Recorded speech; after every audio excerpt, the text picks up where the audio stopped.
Я приветствую вас, дорогие друзья, уважаемые гости и подписчики моего канала. Евгений Копатько на связи прямо сейчас. Евгений Эдуардович, здравствуйте. Здравствуйте, Александр. Здравствуйте, те, кто нас слушает и смотрит. Евгений Эдуардович, начать наш разговор я бы хотел с такой неожиданной, мирной повестки, которая приобрела абсолютно другую риторику и превратилась, что, собственно, было и понятно гораздо раньше, в некие архитектурные формы. Малые или большие, покажет время, но тем не менее, выходит Путин, обращаясь к послам, говорит, что мы открыты, да пожалуйста. Европа, никому нет запрета, давайте необходимые отношения мы восстановим, мы не против переговоров. В Европе Мерц уже заговорила, давайте-ка с Россией, это европейская страна, давайте восстанавливать отношения. Мелани, собственно, Макрон. Макрон, конечно, как бы с подбитым глазом немного, но, что-то, видимо, продуло, наверное, или тяжелая рука у жены Макрона. Но он там, конечно, хвалит европейское оружие, нахваливает, да, но тоже вроде бы как с Мелани не против поговорить с Путиным, об этом заявлял еще раньше. В общем, как-то коалиция желающих, кажется, поплыла. И все это, конечно, на фоне Трампа, который шагает по планете, в Иран как бы ногу занес, но вроде бы как обошлось пока. Гренландию хочет отобрать. Ну, что с Мадуро сделал там 12 дней назад, это мы тоже прекрасно помним. И от Америки звучат очень интересные сигналы. Уитакер говорит, последний ярд остался до мира, вот он, рукой подать. Послушайте, не складывается ли такая конфигурация, когда, уже как бы почти договорились о глобальных вещах, остается только, какие-то детали подгрести, какие-то там, не знаю, инструкции для Украины выписать, и Европа уже вроде бы как не против. Все к миру идет, что ли?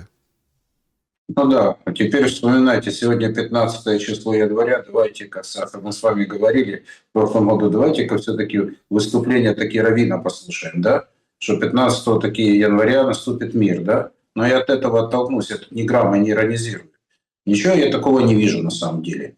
Первое – это то, что действительно стартанул год, если так можно сказать, очень живо, рьяно можно и так обозначить эту историю. Мир не приблизился даже не на шаг, а наоборот такая разбалансировка прошла. Если вы цитируете президента Российской Федерации, то в его заявлении при вручении верительных грамот есть такая фраза, что деградирует международные отношения, и это прямая речь вот на самом деле. И десятки стран страдают от ущемления своего суверенитета. Так что никакого приближения к миру нет и не было даже ни разу. Сейчас, наоборот, скажем, неопределенность, неуверенность, разобщенность.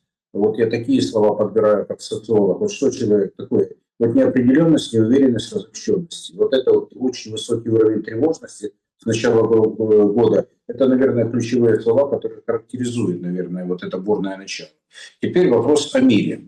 Но для Украины мир не приблизился аж ни разу, аж ни на шаг. И вопрос, что какой-то там один шаг остался, я думаю, что нет, ничего, никакого шага не осталось. А вопрос касательно Мелони, там, Мерца и того, а извините, а кто платить по счетам России будет за нанесенный ей ущерб? Я прямым текстом называю. Если Европа несет прямое отношение за государственный переворот на Украине, если Соединенные Штаты имеют прямое отношение к государственному перевороту на Украине, которые нанесли колоссальный ущерб и Украине, и России, то кто будет за это платить? Вот я пытаюсь задать простой вопрос. Вот я, наверное, от этого бы оттолкнулся. Вот тогда, наверное, можно. А как вы хотите восстанавливать диалог? Ну так смотрите, Да. давайте так. Украина должна, как было такое выражение, земля колхозу. Да. Долги просто как сумасшедшие у Украины. Вот, в принципе, и в счет этих долгов, да почему бы и нет. 800 миллиардов же нужно для восстановления, посчитали, да, вот последняя цифра. Ну вот, пожалуйста. Американцы заходят, друзья Трампа забирают литиевый рудник, государству 2%, а все остальное куда надо, в разработку. Другие активы, о которых мы не знаем. То есть, если мы так посмотрели на первую вот эту сделку и условия, то мы можем себе только представить, что с британцами подписали, что еще в пакете и секретных частях, которые даже без разглашения, и депутаты даже не знают, что в секретной части, и голосуют, ратифицируют это. Поэтому, знаете, тут как бы вопрос денежный, он, конечно, острый, но, похоже, решаемый, похоже, все уже, собственно, распределили. Ну, я так понимаю, что это они до этого распределили, но если по счетам придется платить, и тайное, которое вы абсолютно правильно, Александр, сказали, должно стать явным, все равно эти секретные статьи договоров, они будут опубликованы рано или поздно, или в конце концов у кого-то, ну, не у кого-то, а у государства или тех людей, которые представляют интересы государства в ближайшем будущем. Очевидно, эта задача будет стоять. И поэтому ничего из того, что я сказал, опять-таки, это ни разу не говорит о том, что те договоренности, которые с Британией, с Соединенными Штатами, что это обязательно будет реализовано. Как минимум есть две вещи. Проданная земля украинская, украинцы уже без земли останутся, и без вот этих полезных ископаемых. Опять-таки вопрос в другом. Я человек, который изучал в свое время экономическую географию, и еще в советское время, постсоветское, информации было много. Но там масса и преувеличений относительно возможностей там, тех или иных, скажем, приисков, тех или иных там участков, где, возможно, какие-то редкоземельные металлы и так далее. Но речь не об этом сейчас идет. Давайте так посмотрим. Сейчас мир не приблизился ни разу. Вопрос о том, что могут разрабатывать, это гипотетические слова. Вопрос договоренности секретных, они могут стать, секретные договоренности могут стать явными. Вопрос, касающийся управления Украиной в ближайшее время, на мой взгляд, остается открытым. Потому что сейчас происходит, на мой взгляд, интересное событие. Не касается того, что Зеленский пока на сегодняшний момент остается у власти, но опять-таки говорю, с очень пониженной, скажем, возможностью, но тем не менее вот зачистка этого политического пространства, опять-таки это все условно, защищает не он, а защищает в принципе тех людей, которые официально могут какую-то фронту составить не только ему, но и тем изменениям. И поэтому, резюмируя сказанное, начало года, оно для Украины в данном случае является опять-таки, это продолжается турбулентность, она усиливается в мире, усиливается неопределенность и турбулентность, связанная с действием прежде всего Соединенных Штатов. Европейцы, которые хотят вести диалог с Россией, я опять-таки возвращаюсь к истокам, они должны заплатить, мое слово «должны», за тот ущерб, который нанесли России и Украине, связанный с переворотом государственным, с Майданом и участием в конфликте. Я думаю, что это исходные позиции, на мой взгляд, должны быть для того, чтобы этот диалог был. А так почему? Они отменили Россию, построили железный занавес. А теперь эти ребята решили восстанавливать каким-то образом. Конечно, не мне решать, а российскому, украинскому политическому руководству, не нынешнему, будущему. О том, что действительно, что было и кто участвовал. У нас достаточно исходных материалов, которые предоставили Соединенные Штаты, европейские страны о действиях на территории Украины, связанных с разжиганием конфликта, который произошел между нашими странами. И прямое участие финансовое, организационное, политическое и так далее. Вот я считаю, что вот это будет отправная точка для того, чтобы этот диалог восстановился. Не мне, конечно, решать. Но я думаю, что российскому политическому руководству, очевидно, если они будут обращать внимание на эти вещи, наверное, европейцам нужно будет ответить. И ответить на очень неудобные вопросы. Вот я полагаю, диалог начинается с этого. А дальше, очевидно, возможно. Что эти ребята решили? Что мы Россию отменили. Мы должны нанести, я цитирую напрямую, нанести стратегическое поражение России. Мы считаем, что Россия – это не Европа, что от России мы отгородились железным занавесом. Такие страны, как Швеция и Финляндия, стали членами НАТО.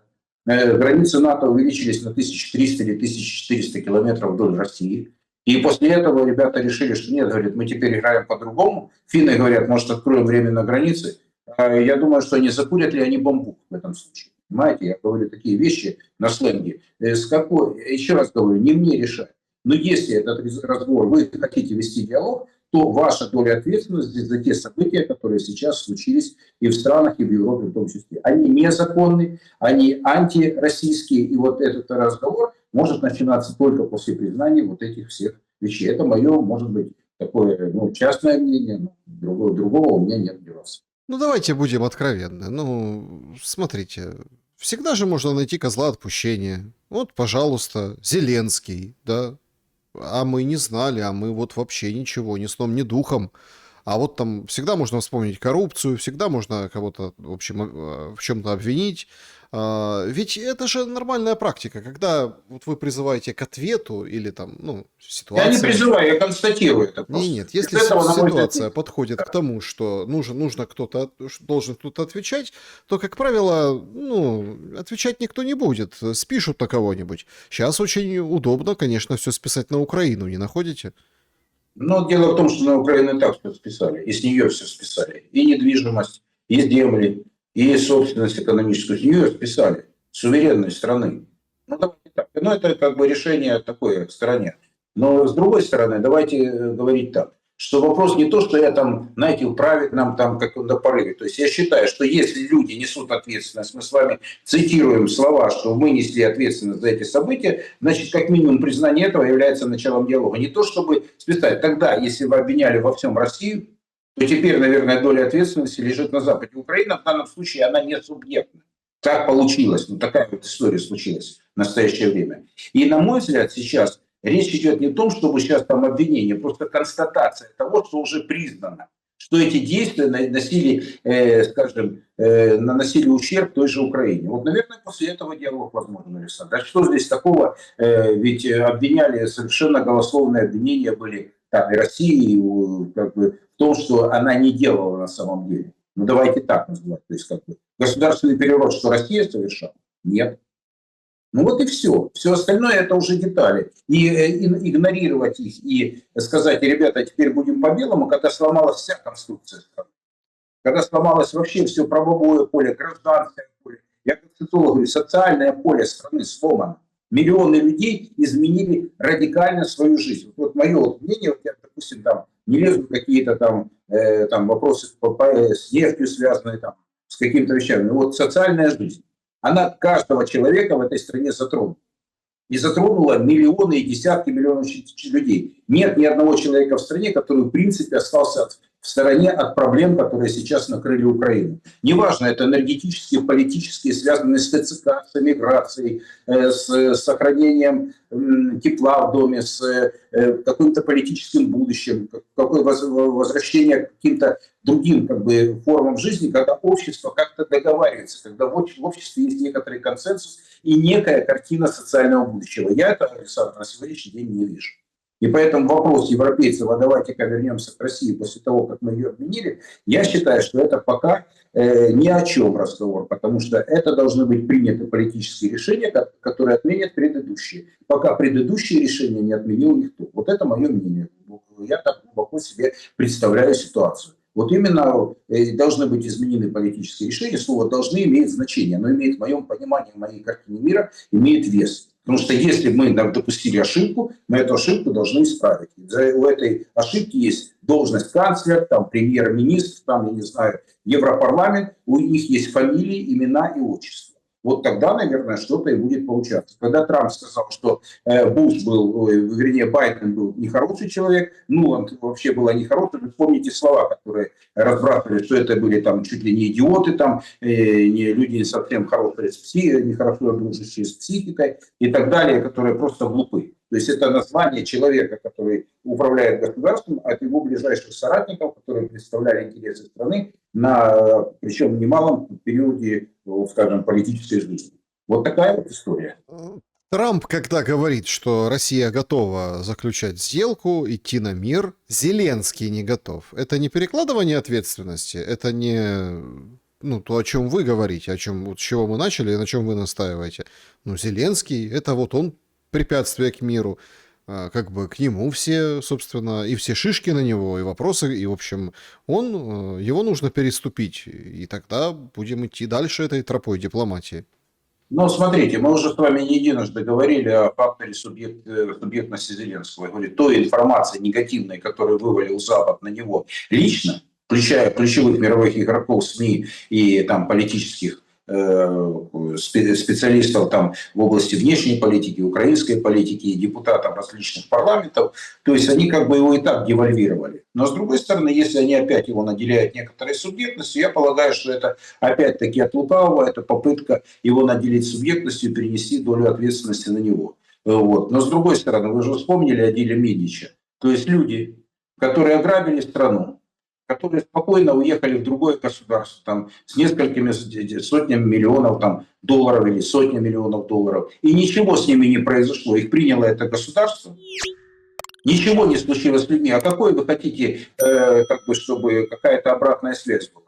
Для Израиля что-то ж ничего не случилось, а для европейцев почему что-то должно измениться? Там ведь тоже есть как бы денежные потоки, которые шли там из той же Германии, из той же Британии, там как-то это по-другому. А как там будут решаться вопросы? То есть уедут люди, допустим, там с деньгами уедут, большими деньгами, и что?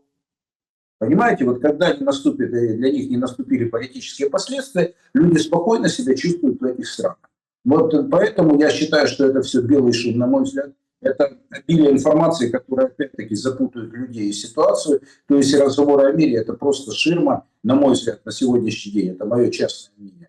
Которая на сегодняшний день они просто как-то призваны запутать, что ли, вот ту ситуацию, которая имеет тенденцию к дальнейшему ухудшению. Особенно после тех слов, которые вы сказали, действия Соединенных Штатов, потому что выкрали человека, который страна, которая является членом Организации Объединенных Наций, то есть произошли какие-то события, угрозы там относительно. Да, мне, в принципе, вы знаете, мне их не жалко, и вопрос тут морализации там, по поводу Гренландии, там об этом еще писали в 50-е годы. Но не об этом же речь. Ну, уйдет эта Гренландия, тут 2,1 миллион квадратных километров. Ну, Аляска в конце 1,7 миллиона квадратных километров. Ну, прирастут Соединенные Штаты, будет у них площадь почти, там, у них около 10, 9,8, но будет почти 12 миллионов. Ну, будет она больше Канады, наверное, станет. Я уже не помню там поэтому. Если еще что-то Канаду возьмут, то почему нет? То есть, понимаете, наши разговоры об Украине сейчас в мире, они вообще меркнут по поводу того, что, вернее, на фоне того, что происходит в мире, даже в Гренландии. Ну, это их выбор. Это их выбор. И вопрос теперь морализации, переноса ответственности там, на Россию. То есть, это, они говорят, после этого они что-то запрещали там, нам делать, в том прошлом анекдоте. Поэтому, знаете, вот эта деградация, которую вы сказали, которую, вернее, сказал президент Российской Федерации, и вопрос действительно, эти слова не потому, что мы там цитируем, а действительно он констатирует ситуацию как представитель страны, которая сейчас пытается вести диалог с теми же Соединенными Штатами. Европейцам у них выбора нет, потому что они понимают, Соединенные Штаты заявили о Гренландии, да, то есть они по большому счету по телевизору видели там вот эти все страны с их решениями, и ну, купят они за 100 тысяч, но ведь я просто видели интересно, да? За 20 тысяч нет, а за 100 тысяч вы пойдете в граждане Соединенных Штатов, да? И что такое 100 тысяч долларов для 50 тысяч населения? Это вообще, ну, просто, понимаете, чисто технически, это, на мой взгляд, это глумление над, знаете, вот даже как, ну, какой разговор, о какой политике? Это выборы, дискуссия, это что?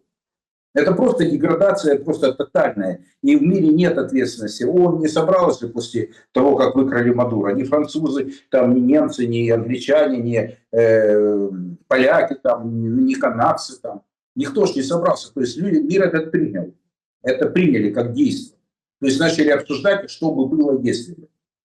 То есть и вопрос, касающийся там Гренландии, та же самая история. И поэтому Украина на этом фоне, она отходит на второй план, потому что вот наша трагедия украинская, она их не касается. Вот слушайте, кого там сейчас тут британцев, ничего себе, прикиньте, тут такой кусок, территория 2 миллиона квадратных километров. Что такое 600 тысяч Украины, тем более там осталось 400 тысяч квадратных километров. Ни о чем сейчас. Люди так рассуждают. Ну там, ну туземцы, они истребляют друг друга дальше. А мы что тут как решаем вопрос, что же наши Соединенные Штаты, наш старший брат, который там НАТО возглавляет, ну решил отжать просто эту страну. Теперь же не до конца закончена история с Ираном. И вопрос с Кубой остается открытым, потому что, я думаю, последствия наступят, потому что если нефть не поступает из Венесуэлы на Кубу, то это реально проблема очень серьезная. Очень серьезная для этой страны наступит в ближайшее время. Я последствий не знаю. Пока вот сейчас проворачиваются такие колесики истории, которые понесут за собой негативные последствия для других стран. Это только начало. Это же действие, механизм уже запущен. И он не вызывает никакого вообще возмущения, никакого, вот, скажем, никакой реакции консолидированного общества. То есть думает, что пропетляет. Не пропетляет никто в этом мире. Вот я так думаю сейчас. Ну, тоже спорный вопрос, что никто не пропетляет. Петляют же. Ну, долго ли петлять?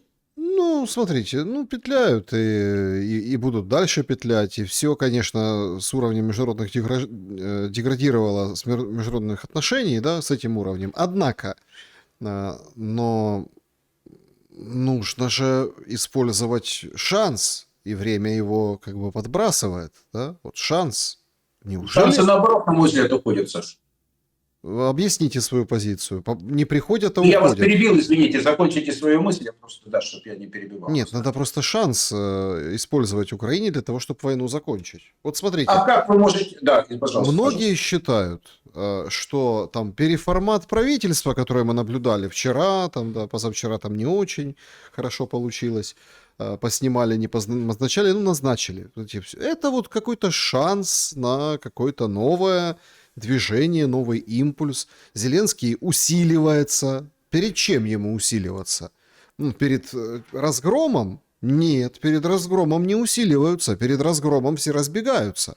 А он пытается сыграть свою комбинацию, видимо, для того, чтобы ну, там, подписать похабный мир, например, да, а к нему никто не придет, претензий не предъявит, потому что у него вот такая теперь структура власти. Она же вот существенно там изменилась, судя по этим перестановкам, имеется в виду, и там конкретно Минобороны, Малюка убрали подальше, который на себя все брал.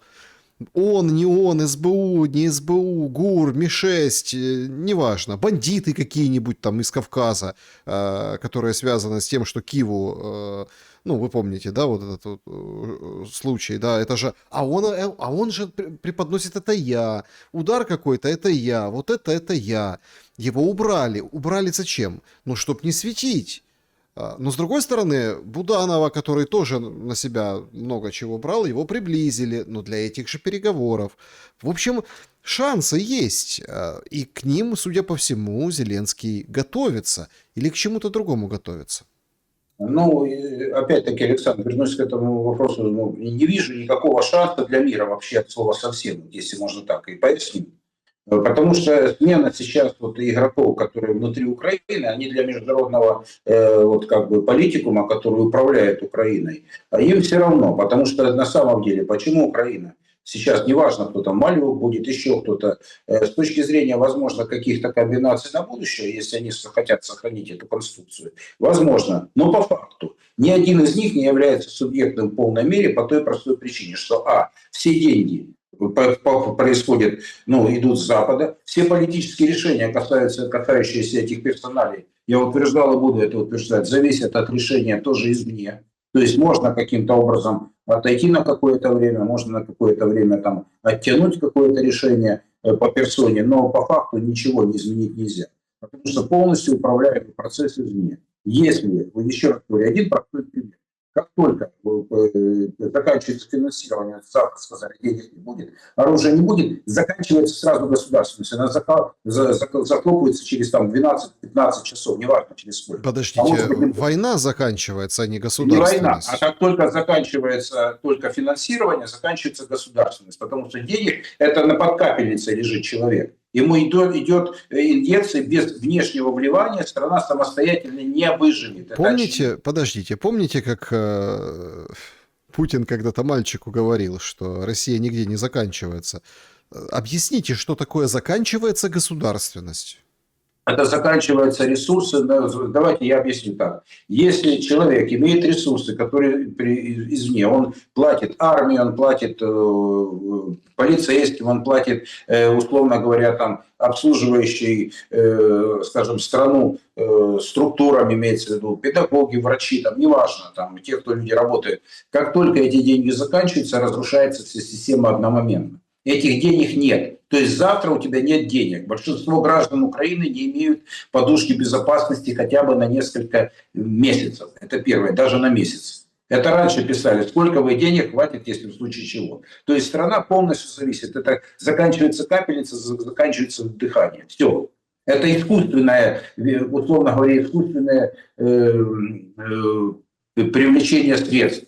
Вот что я говорю. Это неестественный продукт. Даже в Афганистане, когда ушел Советский Союз, на Джабулы хватило на несколько лет после Советского Союза. У Украины этого есть и прямой пример. Когда заканчивается государственность? Она заканчивается тогда, когда заканчиваются возможности к сопротивлению, к консолидации. То есть эти деньги консолидируют людей. Эти деньги консолидируют некую политическую волю, политические решения. Говорят, мы вам даем деньги для того, чтобы вы сражались на русско-украинской войне. Точка. денег не дают, заканчивается русско-украинская война. Ну что, разве не так? Завтра Ну, же заканчивается, сложно, сегодня заканчивается. сложно сказать. Видите, там украинцы все равно будут искать ресурсы, украинцы будут воевать лопатами. Ага, Ну, то да. есть, как бы нам же вот это все рассказывали. Но тут, смотрите, удар же колоссальнейший по теплу, по свету и теплу. Ужас, что?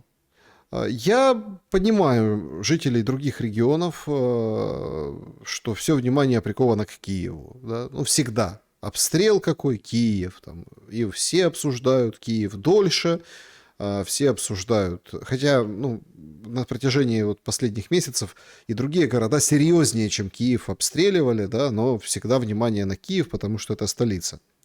Однако именно проблемы коммунального характера в Киеве, вот этого ужаса, который испытывают люди с закрытыми супермаркетами, с этими генераторами, с этими горелками газовыми, баллончиками, с вот этой всей кошмарной на самом деле реальностью, бытовой реальностью.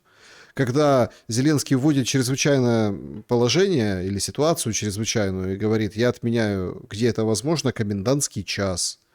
Многие же задавали вопрос, погоди, так а зачем нам нужен комендантский час?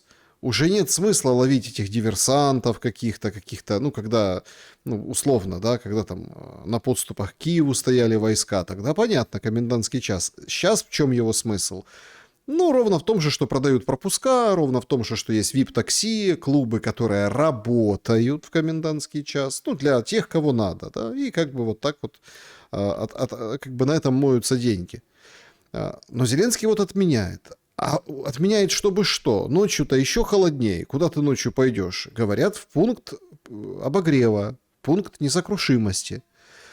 Чрезвычайная ситуация, которая создана российской армией, украинскими ворами, ну, израильского происхождения, и страдающий по этому поводу народ.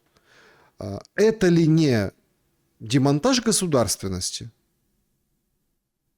Ну, тут, слушайте, ну, вы уже ответили, собственно, на вопрос. Это и есть, конечно, признаки То есть, когда в стране нет возможности обеспечить жизнедеятельность большинства граждан, и, как вы правильно сказали, не только в Киеве, но и в других городах, ну, пока действительно больше это для больших городов, областных центров, то есть где большое количество городских жителей, которые завязаны на центральное, скажем, отопление, потому что во многих селах, в принципе, где или в каких-то районных центрах, где есть относительно автономное питание, то есть, я подчеркиваю, это далеко не везде, но индекс выживаемости немножко выше в селе, да, ну, в силу того, что, в конце концов, печку затопить можно.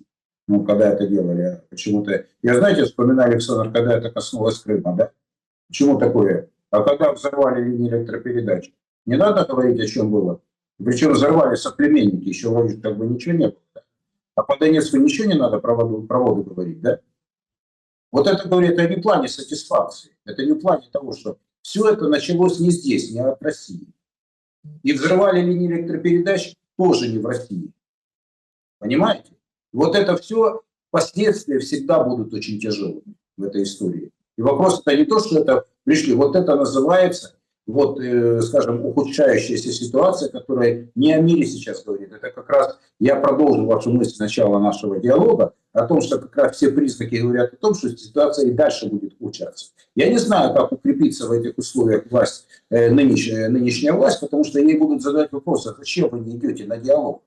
А зачем вы не шли на диалог, когда предложено были? Почему в феврале и в марте 2022 года британцы что вам сказали? Это тоже подтвержденные вещи, это относительно того, что вот был шаг. Кто отказался от него, от этого шага? Вот отсюда начинает все Вот, разговоры. май месяц, Стамбул, возобновление. Пожалуйста. Заболтали. Ну, тупо заболтали. Ну, Саш, вопрос к кому сейчас? Есть ответственность политического руководства Украины, которое несет ответственность за своих сограждан. И когда вы сказали, что люди, которые обворовали свою страну, и мы это с вами подтвердили, уехали и спокойно себя чувствуют, живут в стране, это близкий круг. Как вы думаете, доверие к этой власти очень высокое? Это что, русские украли деньги, что ли? Нет. Вот и все. И Мне вопрос так, мне заключается... так нравится, как-то сегодня там комитет был в Раде, ну, может, вы видели новости, там Чернышов был, говорит, говорит, а я Зеленскому не кум. Ну, то есть, понимаете, или как, например, там постят разные в соцсетях фоточки, а где Ермак, да, а он на фронте уже отслужил, сейчас, наверное, электричество ремонтируют всем. Ну, то есть, нет Ермака, пропал Ермак. Давайте в розыск его объявим, надо найти Ермака, куда-то затерялся. А то он то служить, то, собственно, в службу разведки. Нигде нет, нет Ермака, испарился. И след его простыл. Люди, правда, его остались, а его-то след простыл. Кто сидит за то, что разворовывали защиту энергоатома? Никто не сидит. Под залог 1, 2, там последнего чуть позже забрали под залог. Поэтому тут такой момент, когда вы просто... Вы поймите правильно, вы когда говорите об ответственности, я-то понимаю, о чем вы говорите, но звучит это настолько, ну, не по-украински, что ли. Вот А здесь дело не украинское, я что-то не полиция ответственность. нравов. Александр, вот смотрите, давайте так. Я не полиция нравов. Я не буду объяснять, как людям Родину любить. Я просто со стороны, я рефлексирую, как социолог, на то, как реагируют люди. Ведь я же говорю, ну какая здесь может быть в этом случае морализация, скажите, пожалуйста. Ну вот, ну если произошло событие, правильно? Значит, у этого события есть, скажем, люди, которые за него несут ответственность. Без этого отойти, если вы хотите что-то исправить, вы должны понять, что эти люди, ну, как-то должны либо исправить эту ситуацию, либо что-то изменить, либо что-то объяснить. Либо должна произойти некая смена и ротация. Когда вы говорите потом о том, как иронизирует Верховная Рада относительно там, Ермака или еще кого-то, это не суть важно. Понимаете, когда мы с вами обсуждаем вопрос, что, скажем, Украина сейчас на шаг ближе к миру, я этого не вижу в начале 2026 года, ну не вижу. Ну просто нет признаков того, ну, во всяком случае, даже взять с точки зрения того, что вы сказали относительно инфраструктуры, ведь это будет иметь накопительный эффект. Вопрос управляемости территории будет иметь накопительный эффект, потому что количество проблем становится больше, количество ресурсов становится меньше. Уровень доверия, связанный с тем, что поменяли Ермака на кого-то другого, а в Верховной Раде произошла смена кого-то на третьего, и сейчас идет зачистка Тимошенко, там, возможно, потом Порошенко или еще кого-то, в сути это не меняет. Это не укрепляет, на мой взгляд, сейчас власть Зеленского. Оно отсрочит только те события, которые действительно могут провести, но я не говорю там какой-то коллапс. На мой взгляд, сейчас речь идет о том, чтобы те люди, которые управляют или видят Украине как ресурс, там, во всяком случае, как для борьбы с Россией, то этот переход был бы мягкий, на мой взгляд. Ничего не меняется в моем базовых представлениях о том, что Украина – это ресурс для Запада, с которым они пытаются что-то решить. Либо отпускает ситуацию, это все рухнет. Я об этом говорю, повторяю, вполне ответственно. Потому что если тебе не дадут денег, это завтра работать не будет. Оно не будет жить там, но у тебя нет бочки, условно говоря, там, с нефтью, чтобы ты ехал еще 1000 километров, там, условно говоря, на автомобиле. Нефть закончится сразу, как только закончится, ну, как фигурально, если сказать. Вот что получается, Александр. И вопрос о том, что кого они сейчас поменяли, на мой взгляд, сейчас идет поиск того, что будет дальше со страной. Ведь заметьте уже, о выборах никто не говорит. Правда? Зеленский говорит, почему не Ну, говорит? больше никто не говорит, потому что сейчас эта процедура в этих условиях, она является, ну, как бы Трамп уже не говорит. Он может говорить, но уже и Трампу это неинтересно. Сейчас элите украинской, я пытался вот объяснить ситуацию, что им это сейчас не выгодно. Тут сейчас как внутри Украины невыгодно проводить выборы, потому что ротация им будет, если так, как хочет Зеленский. А сейчас многие люди не хотят, чтобы так, как хочет Зеленский, потому что в данном случае мы видим, что его как бы субъектность, она условна. И она в данном случае в какой-то момент может сказать тот же Линдси Грэм, что это вообще человек откуда, ты кто такой. Это вот вчера он говорил, что он герой, что это как бы человек, представляющий страну. Потом он говорил, что кто ты такой вообще, когда пришел Трамп, когда ему нужно было это. А завтра будет другая точка зрения. Ведь они у них меняются, ну, условно говоря, на 180 градусов. Если будем повторять, то до 360, как говорила одна женщина. Да, ну, на 180 она точно меняется. И вот в этом случае, Александр, я считаю, что я не вижу признаков укрепления власти. Я пытаюсь понять сейчас, вот насколько оттянется это решение, потому что ресурсов для сохранения этого проекта, на мой взгляд, нет сейчас. Вот его нет. Штаты не дают, Европа сокращает. Да, на бреющем можно пройти какое-то время. На войну деньги есть. На выживание, мне задавали журналисты вопрос, для выживания физического деньги есть. А кто сказал, что для хорошей жизни деньги есть? Их нет. И поэтому вопрос там, миграция людей там из Киева, если придется уехать, еще какие-то вопросы, да? Вот, наверное, сейчас какие-то варианты, очевидно, люди рассматривают, те, которые принимают решения, те, которые управляют ситуацией на Украине, или пытаются управлять, или делают вид, что управляют, или хотят управлять. Называйте А люди вообще хотели бы уехать, вот понимаете? Ну, большинство, да. Я не эмигрировать, уехать в смысле не со страны. Нет, я о другом. Смотрите, ведь тоже у нас же парадоксальная вещь происходит в Украине. Какого характера? Значит, есть война, которая движется. Она перемалывает населенные пункты. Там, я не знаю, год назад и около, да, вот что-то такое взяли практически без боя, но оно все равно потом разрушается, потому что килл-зона, вот это все понятно. Значит, фронт движется, люди не хотят уезжать. Одни говорят, ждут Россию. Другие говорят, ну а правда, а куда ехать? Да, тоже. Ведь убивая тыл, ты как бы не даешь уехать с передовой. Ну, это общая рамка, да, то есть ты куда ни поедь, везде получается передовая, везде тяготы, лишения, то, что вы сказали, что каждый человек на себя почувствовал. С одной стороны. То есть сейчас понятие эвакуация, а куда эвакуация? Туда, где холодно, голодно, мороз, и оттуда уже нужна эвакуация. То есть вы понимаете, какая ступеньки эвакуации пошли? Это вот с одной стороны, да, вот. Тылы, вот предложить кому-то из Запорожья, или, например, из Киева, да, вот Кличко говорит, уезжайте. Да елки-палки, только что же был самый безопасный город, все наоборот рвались в столицу, потому что столица прикрыта, много людей, какие-никакие возможности. Были там отдельные отчаянные, которые говорят, едьте в Киев, бросайте, едьте, потому что... А сейчас что, во что превратился Киев? То есть надо ехать куда-то в другое место. В другое в какое? Западнее. Из Киева надо уезжать. А киевляне разводят руками и говорят, подождите, там война, люди не хотят уезжать, а мы и подавно не хотим уезжать, но имеется в виду эвакуироваться. Как вы, как социолог, относитесь к одной из артикулированных, многими экспертами, тем, да, что вот эти удары наносятся Россией не только потому, что запитка каких-то дроновых заводов, мануфактур, каких-то там гаражных кооперативов, не только по оружию, там, по логистике, а еще и в том ключе, чтобы люди куда-то массово ушли, чтобы их куда-то выгнать откуда-то. Но я не понимаю глобальной задачи. Зачем?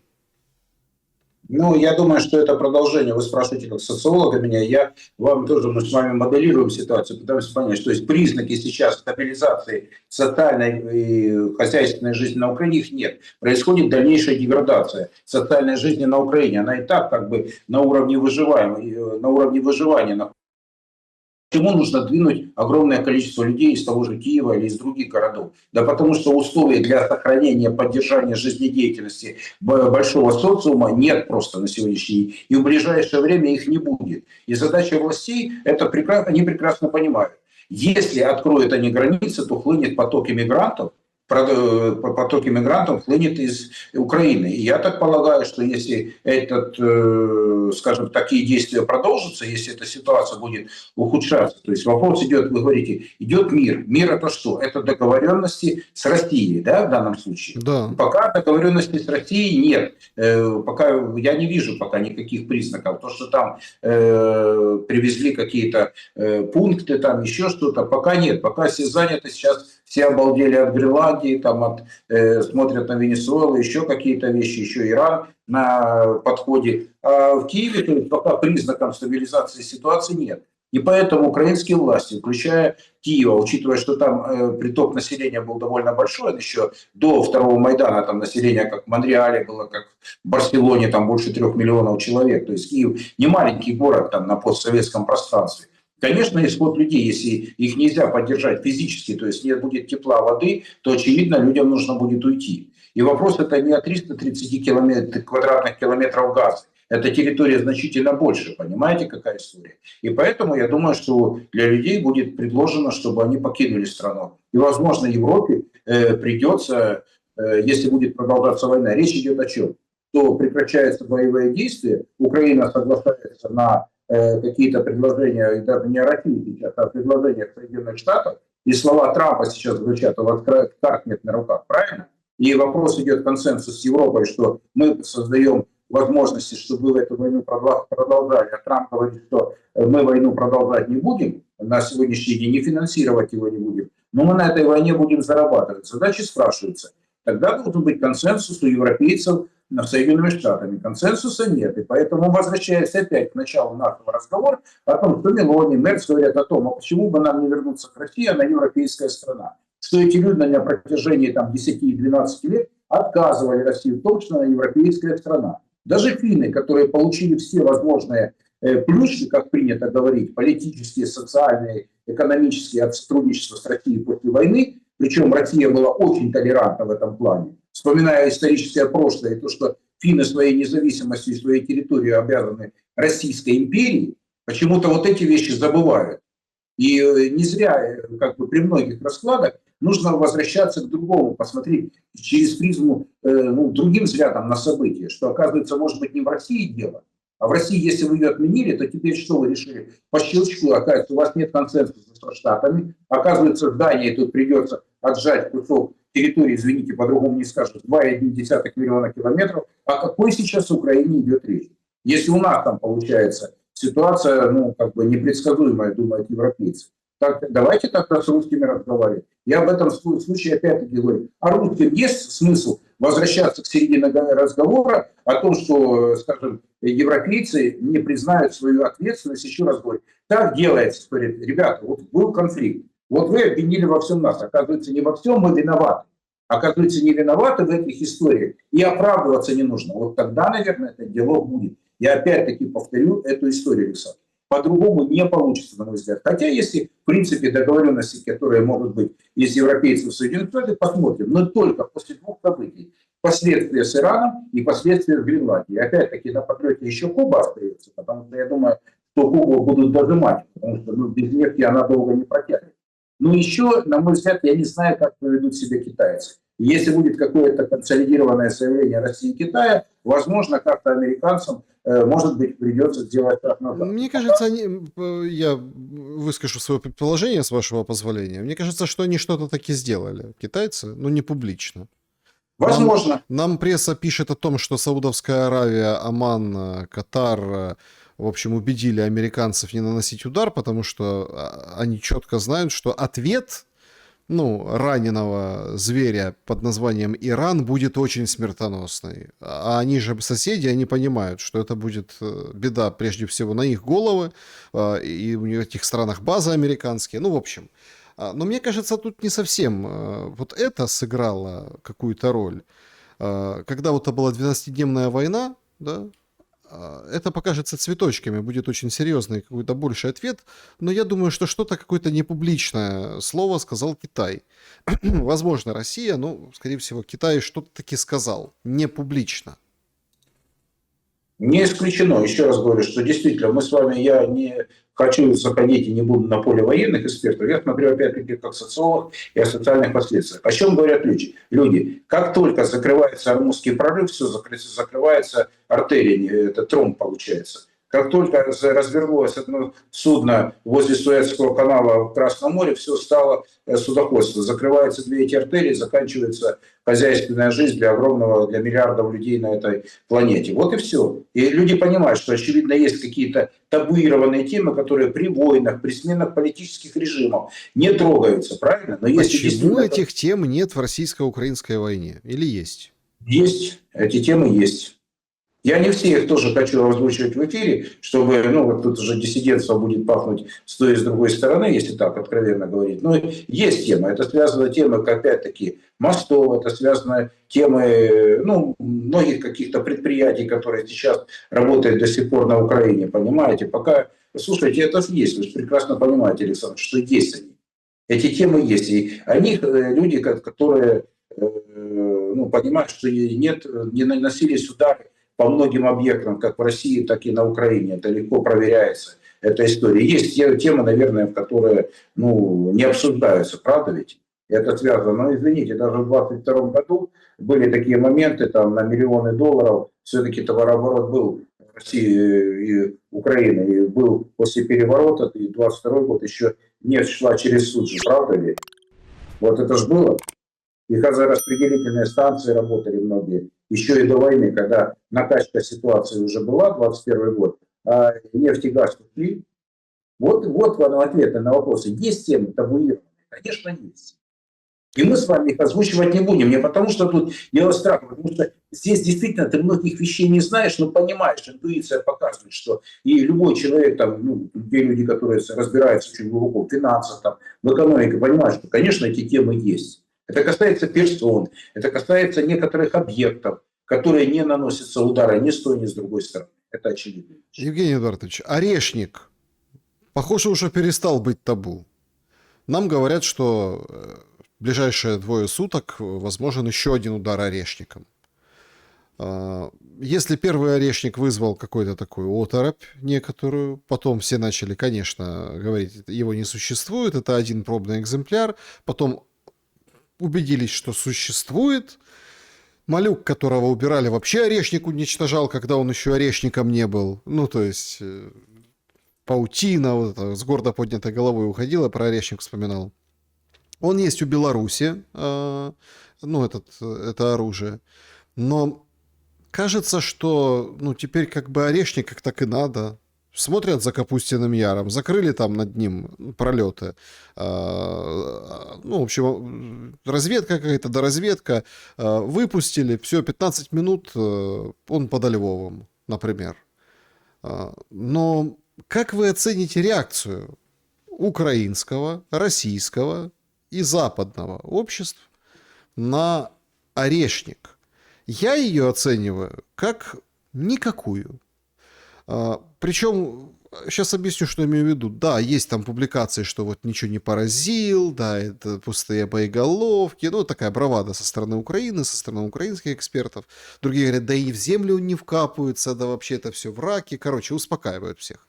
Это тоже, наверное, надо с какими-то целями для государства иметь такую пропаганду. Но, смотрите, мы сейчас на самом деле находимся с вами в новой реальности, когда орешник может прилететь в любую точку Украины, не только Украины, буквально за считанные минуты. Что это меняет? И меняет ли хоть что-то? Да, Александр, это, на мой взгляд, поменяло, потому что, знаете, многие годы говорили, что Крымского моста нет и не существует, и построить невозможно. Последствия, я думаю, что их тоже обсуждают сейчас, знаете, там экспертов собирать и понимать значимость Крымского моста для России, причем 2 мостов, давайте сразу говорить, это железнодорожный и автомобильный, там же параллельно 2 моста, на самом деле. Вот и касательно орешника. Я не знаю, я с вами в дискуссию вступать не буду, но я думаю, что очевидно за кадром вот те вещи, которые мы там, условно говоря, называем конспирологические, или то, что не обсуждается, или в каких-то, в виде каких-то версий или домыслов, мы можем сказать, что действительно внутри это некий сдерживающий фактор, на мой взгляд, есть. Вопрос, касающийся возможности России нанести удар по любой точке Украины, и причем это не перехватывающаяся история, я думаю, что какие-то останавливают вещи. Это связано с нанесением, наверное, встречных ударов по России. Мне судить эту историю, но я полагаю, что значение его несколько больше, на мой взгляд, опять-таки, это мое частое мнение. И с точки зрения политических реальностей, которые складываются сейчас, это создает новые возможности для России. А вот теперь, возвращаясь к тому, что могут ли произойти качественные изменения, потому что вы правильно сказали, деградация, то есть мы возвращаемся опять к началу эфира и уже резюмируем к концу, что деградация экономических, политических отношений в мире, она имеет продолжение, что мира, с моей точки зрения, опять-таки, частной точки зрения, на Украине мы не приблизились. Кадровые решения, которые произошли, или кадровые события, которые произошли на Украине, ни в данном случае не укрепляют, а оттягивают каких-то качественные изменения в украинской политической жизни, если там можно сказать, в условиях войны. Вот я думаю, что это просто отложенное действие. и наступят какие-то изменения, да, и мы подошли к кризису, который балансирует на том, что страна может экономически или энергетически может произойти такой слом, который уже качественно не может восстановиться. И поэтому речь идет о том, что миллионы людей могут мигрировать из страны, и это тоже реальность, которая еще заставит двинуться миллионы людей. То есть война уже заставила двинуться миллионы людей, а эти события, которые имеют накопительный эффект, могут привести к тому, что еще миллионы людей двинутся из того же Киева, как вы сказали, может быть, в западные регионы Украины, может быть, еще в какие-то другие регионы. Я думаю, что те, кто люди пытаются моделировать ситуацию на Украине, я считаю, что это есть. Вот, то я думаю, они рассматривают эти варианты развития событий. В данном случае смена там, каких-то политических игроков – это тема вторичная, Александр, на мой взгляд. И поэтому качественное применение оружия другого или накопительный эффект применения традиционных, там, которые, ну, как принято, условно традиционных, там, условно говоря, беспилотники, там, ракеты, там, которые там, Искандеры или еще какие-то с бомбардировщиков. То есть я думаю, что они сейчас подводит Украину к тому моменту, когда она действительно балансирует на том, что ситуация в области энергетики и снабжения страны, она буквально пограничная. Если произойдет такое, что будет очаговая жизнь в стране, и это, в принципе, усложнит управление территориями и может привести к хаосу и коллапсу той жизни, которая сейчас существует на Украине. Я полагаю, что есть такой риск есть. Да, Евгений Эдуардович, вы можете объяснить, если так немножко окунуться внутрь украинской политики, два таких очень интересных момента. Ну, во-первых, что произошло с Тимошенко? Это прям очень интересно. Ну, давайте так. Ну, понятно, что как это розыгрыш, вас снимает скрытая камера, ну, вот эти все моменты. Депутат от слуги пришел в Батькивщину, еще там одного кого-то хотел брать. Значит, 10 тысяч долларов в месяц стоит, чтобы он голосовал, не отбиваясь от коллектива, ну, который платит Батькивщины. Она говорит, я хочу повалить большинство в парламенте. То есть это там же очень интересно. Это вот как механизм, как механика свержения Зеленского. Выглядит так на пленках, да? Ну или там взятие под контроль парламента или что-то. Вот в таком... То есть это не просто так. Опять-таки, все смеются, мемов много, и золотая коляска инвалидная, и там и коса, и вот это все. Но это же там стратегически, это же к чему-то должно было привести. Мыслили. Плюс Тимошенко, когда называет сумму, шепотом это делает. Ну как, она наученная, она как бы опытный боец политический. Но 50 миллионов просит за нее залога. Посмотрим, завтра будет суд. Ну, узнаем, что к чему. Евгений Эдуардович, на этом фоне какие-то странные встречи проводит Зеленский. Вы меня, конечно, извините, это, конечно, может, будет непрофессионально, но... Слушайте, в стране задница. Свириденко говорит, Кабмин возьмет под контроль супермаркеты, чтоб не закрывались. Вот эти все школы, вот это все, по большому счету, и все это понимают, и все греются дома, сложили 4 кирпичика, включили горелочку и хоть какая-то печечка, да, у себя на кухоньке или в комнатке, или наливают кипяток в пластмассовые бутылки и бросают под ноги, укутываясь в 4 одеяла. Старики эти бедные лежачие, и так и с трудом передвигаются, а так вот они лежат, они даже встать, походить не могут, дубарь. А Зеленский встречается с Притулой, Стерненко, Залужным. 2 последних это сегодня. Ладно, там с новоизбранными министрами. А эти зачем ему? Видимо, удар по Тимошенко и вот эта вот встреча, когда тебе нужно спасать Украину, и у тебя не должно было быть времени, потому что к войне еще добавилась чрезвычайная ситуация, а ты его тратишь на вот этих персонажей, волонтеров, там, главкома бывшего нынешнего посла, который вдруг опять оказался в Украине. Какую игру играет Зеленский? Как вы это можете оценить? Я повторю свою мысль относительно того, что они пытаются все выжить в этой ситуации. Тут вопрос не о развитии, не по возвращению к политической жизни. С одной стороны, идет зачистка политического пространства с учетом тех возможностей, которые у них есть на сегодняшний день. С другой стороны, я думаю, что эти диалоги касаются тех людей, которые непосредственно имеют отношение к тому, что происходит на Украине, в том числе и Юлия Владимировна Тимошенко. А вопрос о том, знаете, вот у меня, я не цитирую, что политиков, Коломойского, наверное, процитировать, скажу, боже ж мой, такие 40 тысяч долларов, ну это ж ни о чем.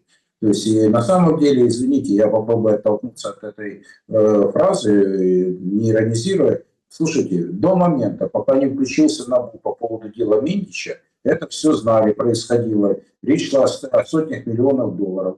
Потом дали команду. Сперва был какой-то там Майдан по поводу относительно Зеленского, что не надо трогать НАБУ, да, вот, и вопрос там не важно, там они Байдена люди или Трампа, это не суть важно. Они прежде всего американцы, которые хотят вернуть свои деньги и защитить себя от коррупционной составляющей, в случае чего, как Хантер Байден или еще другие товарищи, которые, в принципе, получали неслабые ресурсы и возможности имели по поводу того, что деньги зарабатывают на Украине. Это мы о Медичи узнали, об американских товарищах, которые зарабатывали на Украине, наверное, можно позже узнать. Но речь сейчас идет вот о чем. Юлия Тимошенко в данном случае это как человек, который, в принципе, при каких-то обстоятельствах очень серьезно может помешать Зеленскому. И что политически один из самых серьезных политических долгожителей. Я не буду давать оценку, там, насколько перспективно, там, когда она может стать президентом, или она там может стать каким-то человеком, который может составить альтернативу. Но то, что на сегодняшний день человек в этих условиях, предложенных, подчеркиваю, вот фразу я подобрал, предложенных обстоятельствах, да, борьба с коррупцией имеет значение для общества и для элиты, да, вот она может сыграть свою роль, и поэтому нужно как минимум ее максимально, если хотите, обесценить в этом случае. Это Да. чисто, я считаю, вопросы выживаемости. В данном случае, при том, что она умеет держать планку и удар, я еще раз говорю, здесь вопрос не о том, что эти ребята там, где они учились, она преподавала, понимаете? Вот я как-то так могу сказать. И вот люди, которые прошли многие вещи, еще раз говорю, что на Украине, повторю свою мысль, в прошлом году у меня тоже как социолога спрашивали, еще раз говорю, проблема коррупции страну не интересовала до того момента, пока ее не подняли на щит. Потому что это было состояние общества. Деньги дать ТЦКшников, деньги дать за выезд, деньги дать там взятку за то, чтобы какие-то там получить даже для военных какие-то преференции. Все это было в порядке вещей для подавляющего населения Украины. И об этом все говорили. И это не было проблемой внутренней, это было состояние общества. Это то, что держало это общество на плаву. Потом сказали, вот произошла ситуация, и под этот шумок оказалось там сотни миллионов долларов, там товарищи из близкого круга Зеленского просто выехали в Израиль. Кто там выехал в Штаты, выехал там еще в какую-то страну до этого, или выехали в Германию, или в Италию, не суть важно. Это стало нормой. А вот сейчас вопрос там из-за 40 тысяч долларов и о том, что развалить это большинство, которое сейчас эфемерное вполне на Украине сложилось, я вам скажу так, что если предложены будут новые обстоятельства, то это большинство рухнет в один момент. И кто там станет во главе этого большинства нового, я не знаю, Юлия Владимировна, другой человек, это тогда будет говорить о том, что сломают Зеленского через Верховную Раду. То есть, как бы, если эта задача будет стоять, значит, она решаемая. Это не вопрос борьбы. Вопрос сейчас, касающийся того, что можно ее как-то подвинуть или нет, я не думаю, что для нее это будет репутационный удар. Вот точно я не даст, потому что уже проезжали многие такие моменты, которые, ну, слушайте, ну, не мутите ее, понимаете, при всем, как говорится, в раскладе. Да, эти ребята гладкие, они понимают свои Миндича, ну, не удалось от него уйти. Но вопрос там 40 тысячами долларов, речь не об этом идет. Речь идет о том, что действительно, Александр, вы правильно сказали, большинство, оно настолько зыбкое, настолько хлипкое, что какой-то внешний, ну, слушайте, какой-то сенатор, как бы Линдси Грэм, да, скажет, ребята, теперь все, мы за это как бы... И тут поехали в Штаты какая-то группа депутатов, сказали, в данном случае мы имеем язык на княжение теперь Украиной, да, и все, до свидания. Этот в один момент, там, не знаю, там, Залужным встречается, не суть важно. Эти люди понимают, что в данном случае они настолько, скажем, их функция и роль в этих условиях могут быть, скажем, несколько более значительными или просто могут быть обнулены. Вы же помните, вот как по Зеленскому, смотрите, человек, имеющий 90% рейтинг, ну, то есть его просто обнуляли те же британцы, американцы, то есть его девальвировали. То есть вопрос девальвации его политической ценности, прежде всего, в глазах Запада и в глазах собственного населения, это без последствий не ушло. Но их сохраняют на этом уровне. А сейчас, получается, какие игроки? Коллективное это управление, люди, которые выполняют условия. Мы слишком много наделяем их возможностями на сегодняшний день. Это опять-таки мое мнение. И я думаю, возвращаясь к Юлии Владимировне Тимошенко, вот в данном случае, я думаю, переживет она эту историю. Вопрос действительно, я с вашей мыслью согласен, относительно переформатировки, да, возможно, это какой-то вариант, да, возможно, там читается, пишется эта история. Но не будет этой истории, случится другая. Какой-то депутат выйдет из-под контроля и пройдет информацию. Ведь они же все нервничают, они понимают, у них горизонт планирования и у депутата очень короткий, очень короткий. Не говоря уже о населении. Кличко говорит, выезжают люди, а что если уедут люди, что будут депутаты, кем они будут руководить, что дальше будет происходить? Если показывают, что в Верховной Раде сидят люди в пальто, там, в этих пиджаках, там, ну, короче, одеты по-зимнему. То есть речь сейчас идет о том, что, скажем, возможно, сейчас прорабатываются какие-то другие формы взаимодействия. Кто-то должен этим процессом управлять. Вот я думаю, и вот эти вот процессы происходят. И касательно Тимошенко, это часть вот той внутренней борьбы. Но еще раз говорю, ну не то, что не по зубам она им, а в данном случае это как раз, если посмотреть от обратного, понимать, что они очень сильно уязвимы, если таким образом они действуют против нее. И это как раз косвенно подтверждает фраза Коломойского о том, что можно суммать такие 40 тысяч долларов, но это как бы, понимаете, он этой фразой, еще раз говорю, я не то, что там сильно, это действительно серьезный человек понимает, но это не девальвирует ее точно. Но это девальвирует отчасти тех людей, которые эти действия совершают. Эта команда была дана. На сегодняшний день на Украине, если вот пока НАБУ не сказали, все жили в коррупционной жизни. Это массовое явление касалось практически всех граждан Украины. Потом сказали, нет, да, проблема коррупции серьезная, но не такая, после чего там сносит голову. Вот показал, кстати, Минич. Люди сняли деньги, уехали с Зеленским, да, его присадило это еще больше, но он остался у власти. Он остался у власти. Убрали Ермака, пришли с обыском, но не нашли у него денег. Ну, наверное, да.